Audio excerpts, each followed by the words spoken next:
받으신 말씀 같이 나누겠습니다. 마태복음 13장 13절 말씀입니다. 33절 말씀입니다.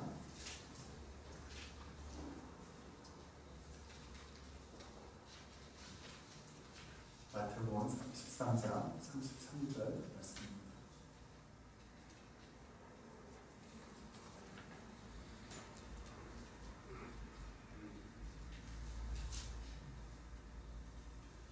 제가 한 성경은 신약성경 22페이지입니다.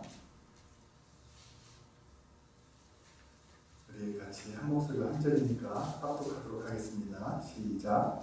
또 비유로 말씀하시되 천국은 마치 여자가 가루 사마술에 갖다 넣어 전부를 부풀게 한 누룩과 같으니라. 아멘. 오늘 함께 읽으신 본문 말씀을 가지고 세상을 놀라게 하라 큰 제목으로 첫 번째 시간으로 누룩처럼 스며들어 그런 제목으로 표현을 나누겠습니다. 벌써 2016년이 지나고 있습니다. 엊그제 2016년 신년 예배를 시작한 것 같은데 눈 깜빡하니까 시간이 이렇게 지나갔습니다. 특별히 목회자들은 추수감사절 절기가 다가오면 벌써 한 해가 마무리되고 있구나 이것을 좀 느끼게 됩니다. 아마 여러분들도 비슷하지 않을까 싶습니다. 그래서 앞으로 한 2달간은 2016년도를 또 마무리하는 그런 시간이 되고 또 2017년도를 준비하는 그런 시간이 될 것 같습니다. 저도 개인적으로 2017년도를 위해서 좀 예년보다 좀 일찍 준비를 하고 있습니다. 기도하고 2017년도에 하나님께서 우리에게 주시는 또 말씀들을 위해서 기도하고 있습니다.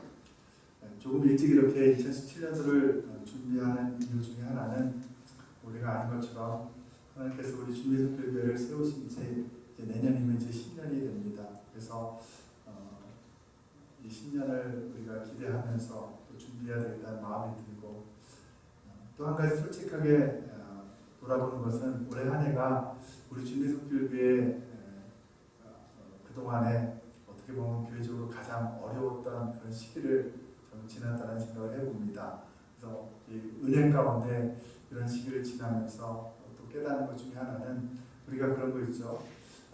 어디 상처가 나고 또 그 상처가 아물고 그 상처가 벗겨지면서 더 굳은 살이 비비고 또 그렇게 성장통으로 성장하는 것처럼 아마 하나님께서 우리 교회를 통해서 놀라우신 계획이 있는 것이 아닌가라는 그런 마음이 들었습니다. 그래서 2017년도를 하나님이 합력하여 선을 이루시는 그 생들을 기대하며 좀 일찍 준비하게 되었습니다.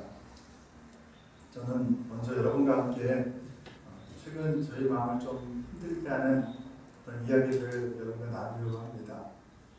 사실 목회자 강단에서 목회자가 힘드는 이야기 그런 얘기는 안 하는 게 좋다 이런 얘기를 하는데 목사도 힘들 때가 있죠. 그리고 그런 어려운 이야기들을 저는 우리 주민선교회 성도님들이 성숙했기 때문에 오히려 위로하고 서로 또 기도해 줄 수 있는 그런 기회라고 생각을 합니다.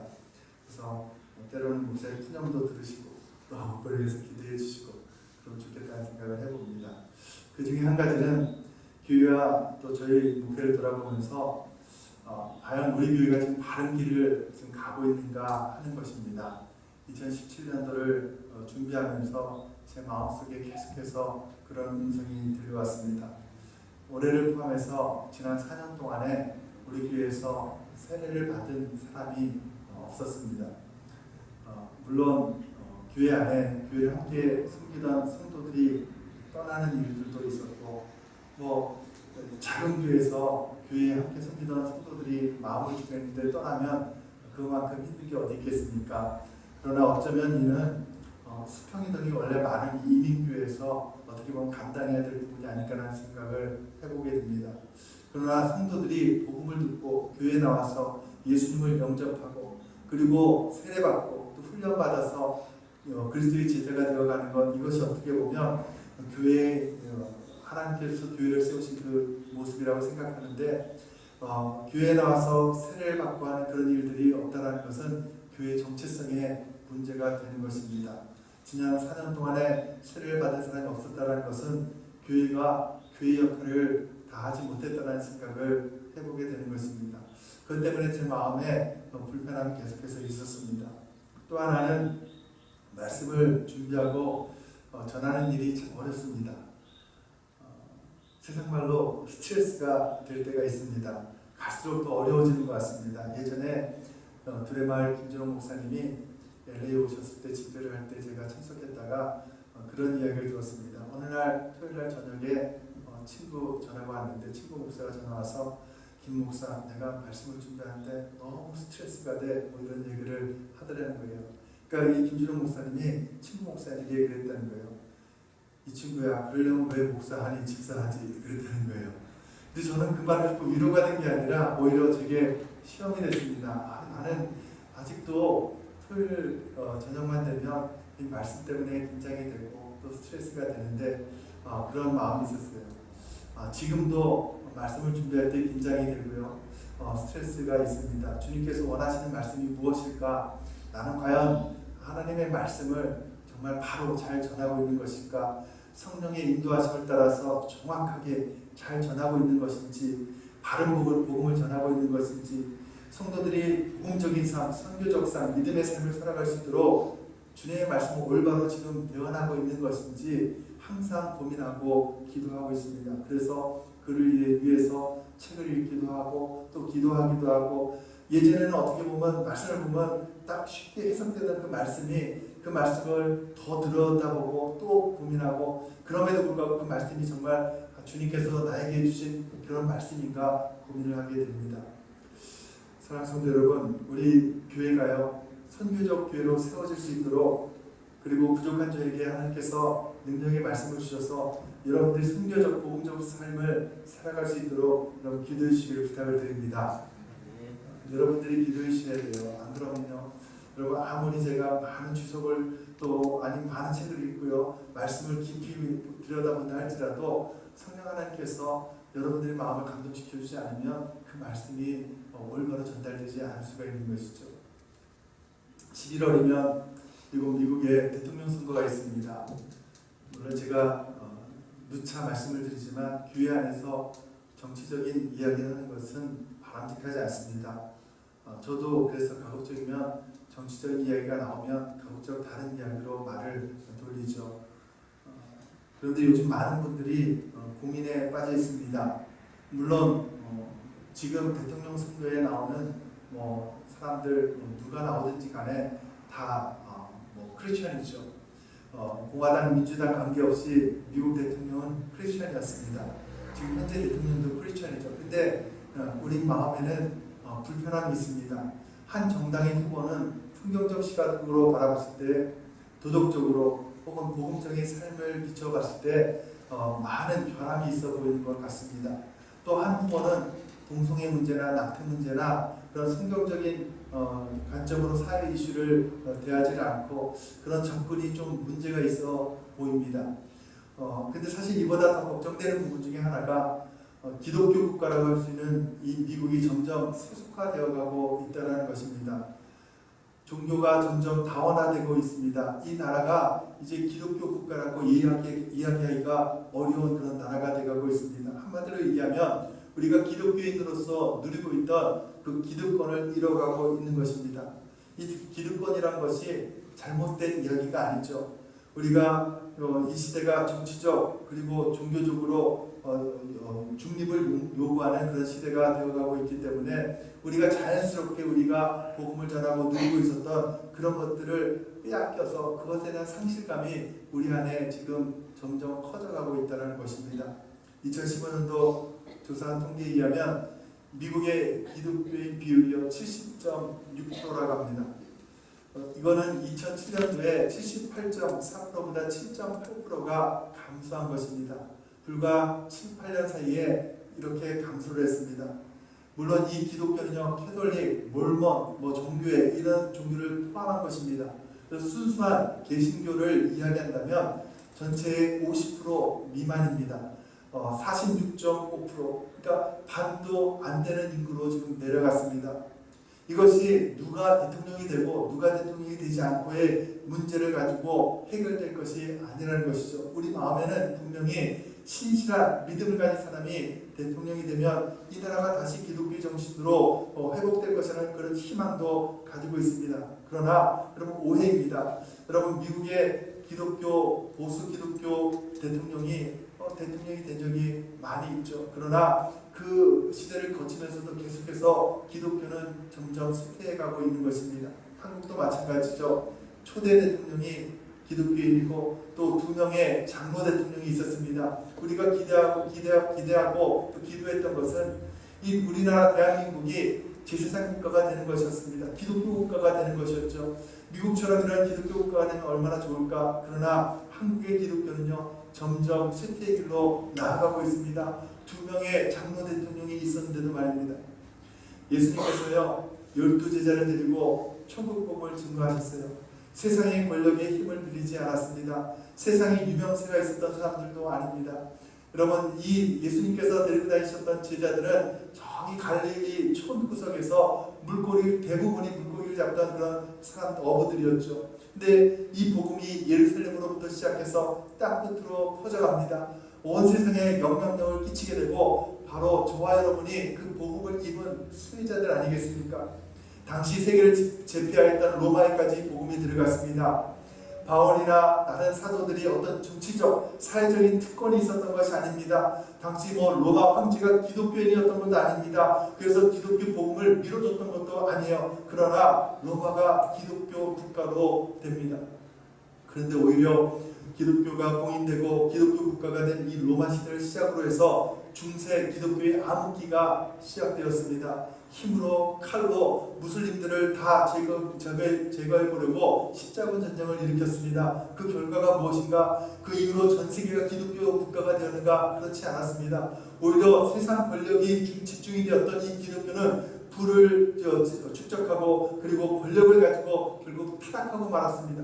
우리 개신교, 우리 교회가 세워진 것이 바로 그 바탕으로 세워진 것이죠. 종교개혁을 이유로 세워진 것 아니겠습니까? 여러분 복음은요 세상의 권세를 힘입어서 전해지는 것이 아니라는 것이에요.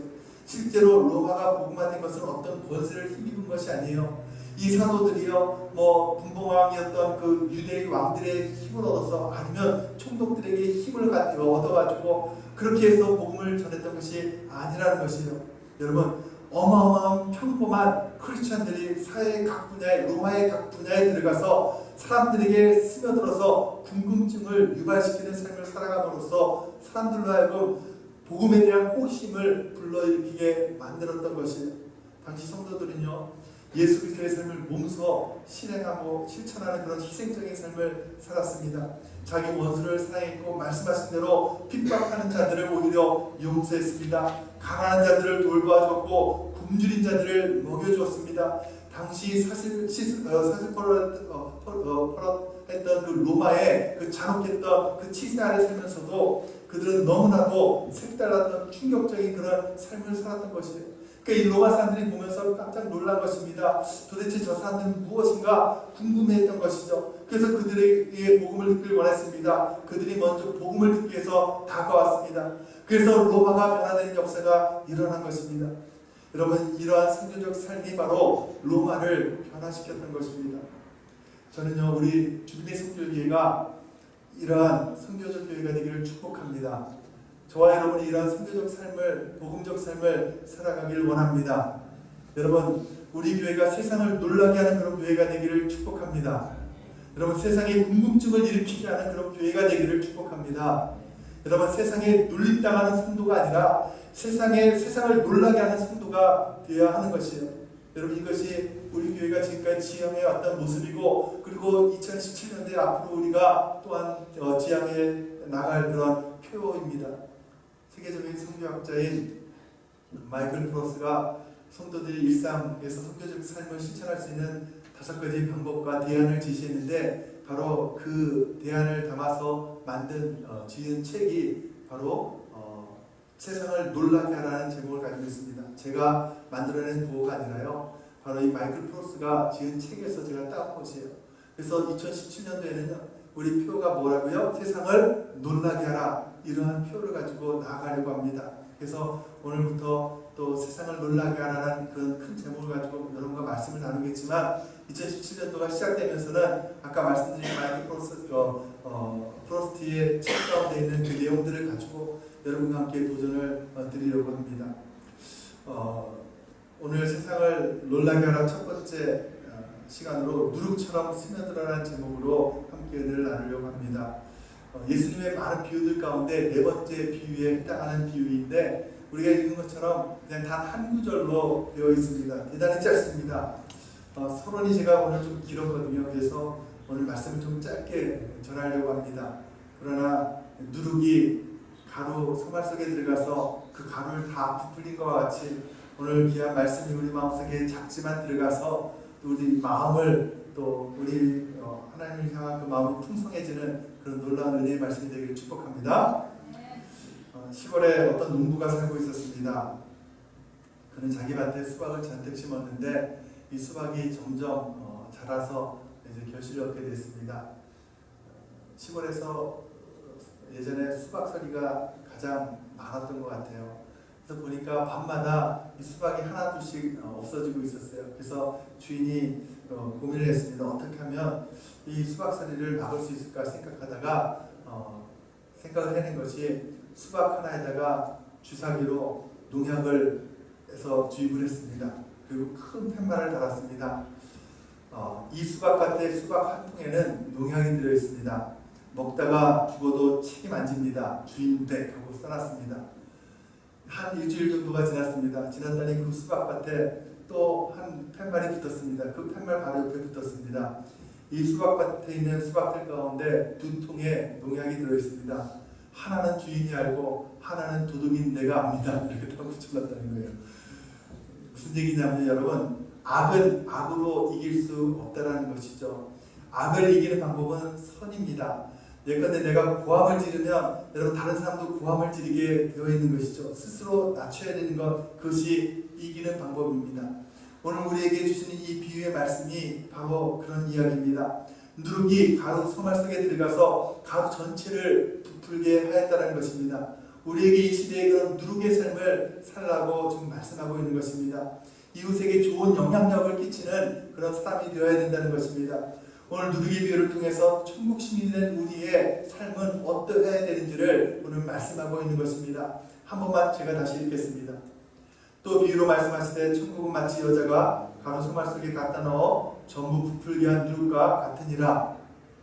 원문 자체가 쉬운 말씀이지만 다시 말씀을 드리면 천국은 여자가 가루가 서말인데 거기다가 누룩을 넣어서 그 부풀게 한 그 가루가 같다고, 누룩과 같다고 이렇게 이야기하고 있습니다.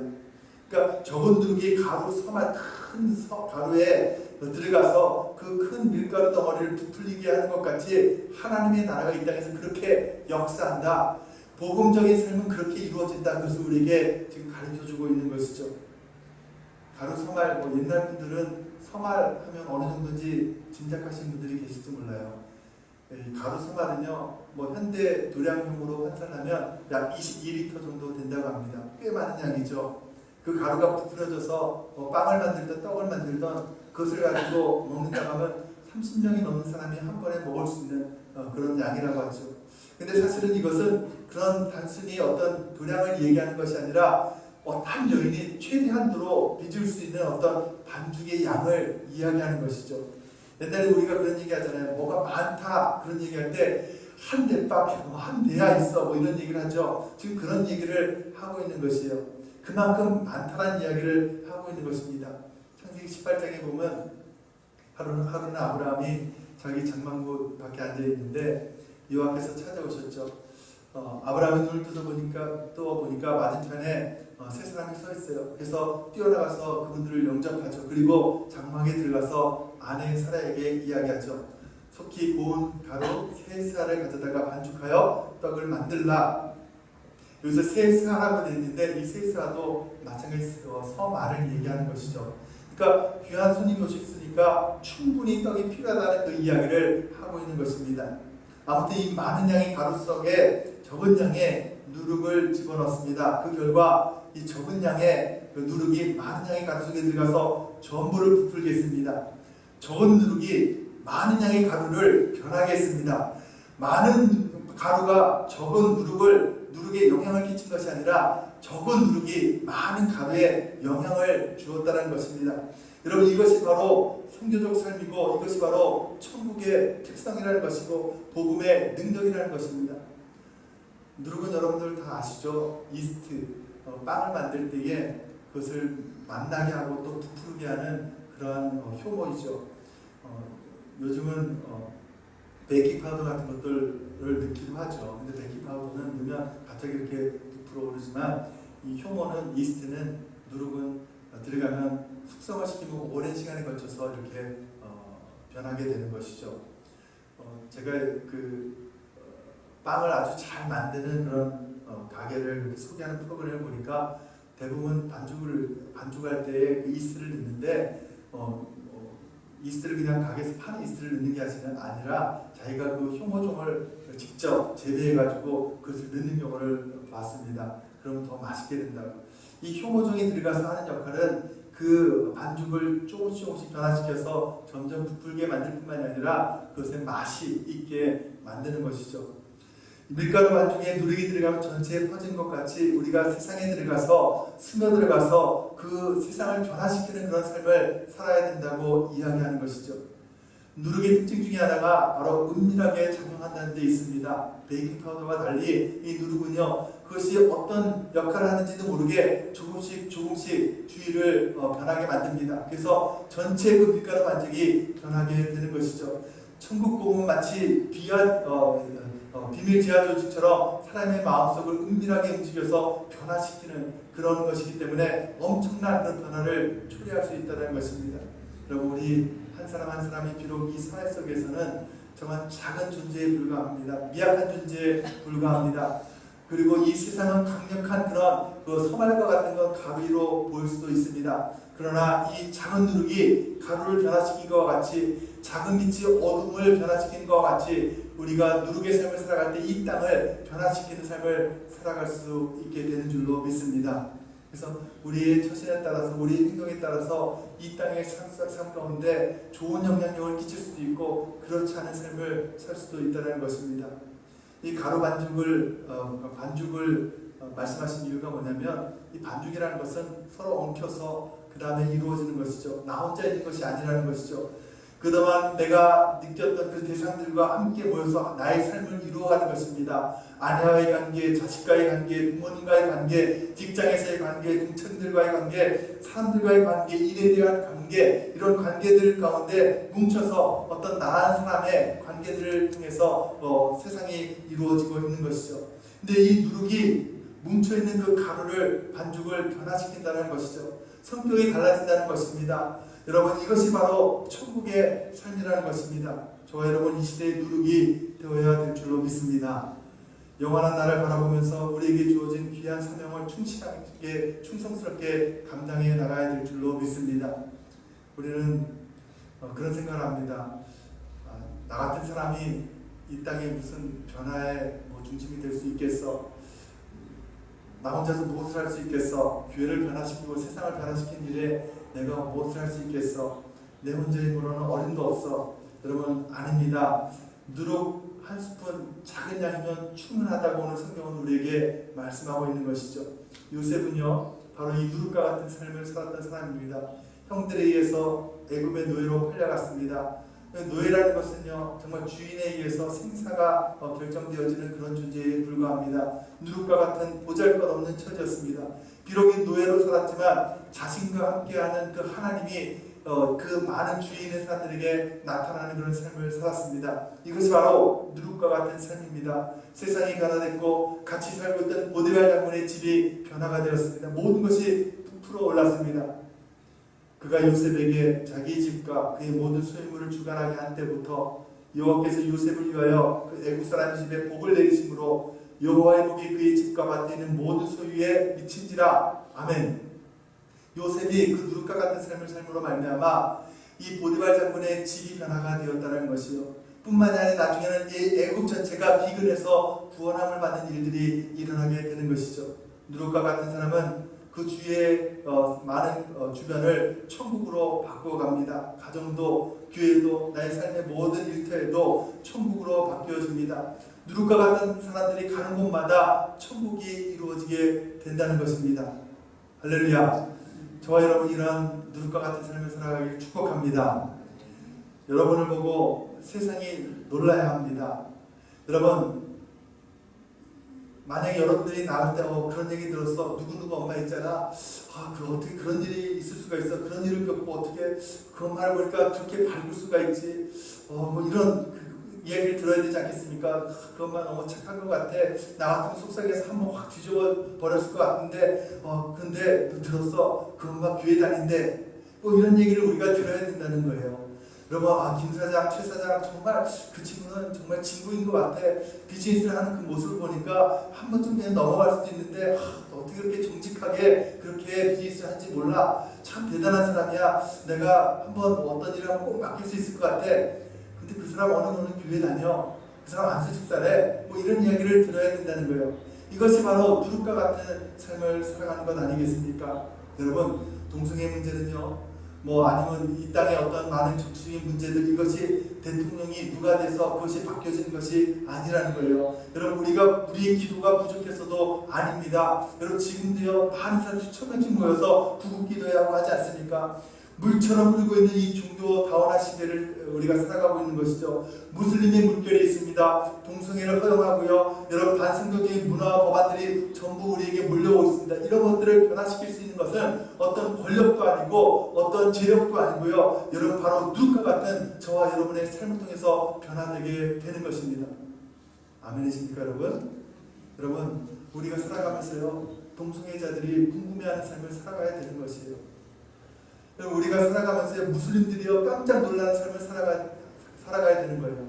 그들이 바라보면서 우리에게 다가와야 되는 거예요. 도대체 당신이 믿는 하나님은 누구시길래, 당신이 믿는 예수님이 누구시길래 당신이 이런 삶을 살아가는 거야. 이런 궁금증이 그들에게 생겨야 된다는 것입니다. 하나님의 사람은 천국의 통로의 삶을 살아가는 것입니다. 하나님의 사람이 누룩으로 살아갈 때 세상이 천국으로 바뀌게 되는 것입니다. 하나님, 우리가 누룩이 되기를 원하십니다. 나 혼자 바뀐다고 세상이 바뀌겠나? 여러분, 천만에 아닙니다. 여러분, 우리 한 사람을 통해서 하나님이 이 땅을 변화시키는 역사를 이루어 가십니다. 할렐루야. 나 혼자만 헌신한다고 이것이 되겠는가 걱정하는 그런 필요도 없어요. 남모르게 헌신했다면 그 사람이 바로 누룩이 되고, 그 누룩을 통해서 하나님은 교회를 변화시키고 가정을 변화시키고 하나님께서 주변을 변하게 하는 놀라운 일들을 이루어 가실 줄로 믿습니다. 오늘 여인이 누룩을 넣었다라고 기록하고 있죠. 누룩이요 그냥 선반 위에 있다면 그 누룩이 무슨 소용이 있겠습니까? 그 누룩은 어디로 들어가야 되겠어요? 바로 밀가루 반죽에 들어가야 됩니다. 아마 그 여인이요 그 밀가루 반죽 깊숙한 곳에 그 누룩을 집어넣었을 것입니다. 여러분, 우리는요 주님께서 우리를 이 땅에 보내받은 사람들인 줄로 믿습니다. 요한복음 17장에 보면요 대제사장의 기도에 주님께서 그렇게 말씀하시죠. 아버지께서 나를 세상에 보낸 것 같이 나도 저희를 세상에 보내었고, 할렐루야. 저와 여러분요 주님께서 이 땅에 보냄받은 삶을 살아가는 사람들인 줄로 믿습니다. 누룩과 같이 이 세상, 가루와 같은 이 세상에 우리를 보내셨습니다. 우리가 그 누룩과 같은 역할을 감당하지 아니하면 우리가 보냄받은 삶을 살아가지 못하는 것이죠. 여러분, 우리가 이 땅에 보냄받은 것은요 우리에게 사명이 있기 때문입니다. 그 사명이 무엇입니까? 누룩과 같이 이 세상을 변화시키는 삶을 살아가는 것입니다. 누룩처럼 좋은 영향을 끼치는 삶을 살아가는 것입니다. 이스라엘 백성들은요 지금도 6월절 되면 한동안 무교병을 먹습니다. 무교병은 누룩이 들어가지 않는 떡이에요. 맛이 없죠. 돌멩이처럼 딱딱해서 먹기가 힘듭니다. 그렇게 함으로써 조상들이 그 어떤 고생을 몸소 체험하는 것이죠. 근데 6월절 한 주간이 지나고 다시 누룩이 들어간 그 떡을 먹게 됩니다. 부드럽고 맛이 좋습니다. 한결 먹기도 좋습니다. 누룩이 가루 소말 속에 들어가 전부를 부풀게 하면 어떻게 되냐면 먹기 좋은 그런 떡으로 변하게 되는 것입니다. 여러분, 살맛나는 세상을 여러분 만들기를 원하십니까? 이 땅에 정말 그리스도의 나라가 편만히 터지기를 원하십니까? 그렇다면 저와 여러분이 누룩의 삶을 살아가야 되는 것입니다. 내가 있는 곳에서, 교회에서, 가정에서, 또 내가 사는 일터에서 정말 좋은 영향을 발휘하는 그런 사람들이 되어야 됩니다. 그렇게 함으로써 나로 인해서 내 가정이 변화하고 내 일터가 변화하고 우리 교회가 살만나는 그런 모습으로 바뀌어지게 되는 것입니다. 사랑하는 성도 여러분, 세상을 놀라게 하는 그런 성도님들이 되시길 축복합니다. 세상 사람들이 궁금해하는 그런 성도님들이 되시길 축복합니다. 이런 삶을 살아갈 때에 여러분 정말 우리를 통해서 보냄받는 삶을 통해서 세상이 변화되는 놀라운 역사가 있게 될 줄로 믿습니다. 이러한 복된 삶을 살아가시는 저와 여러분이 되시길 주님의 이름으로 축원합니다. 아멘. 참 좋으신 하나님.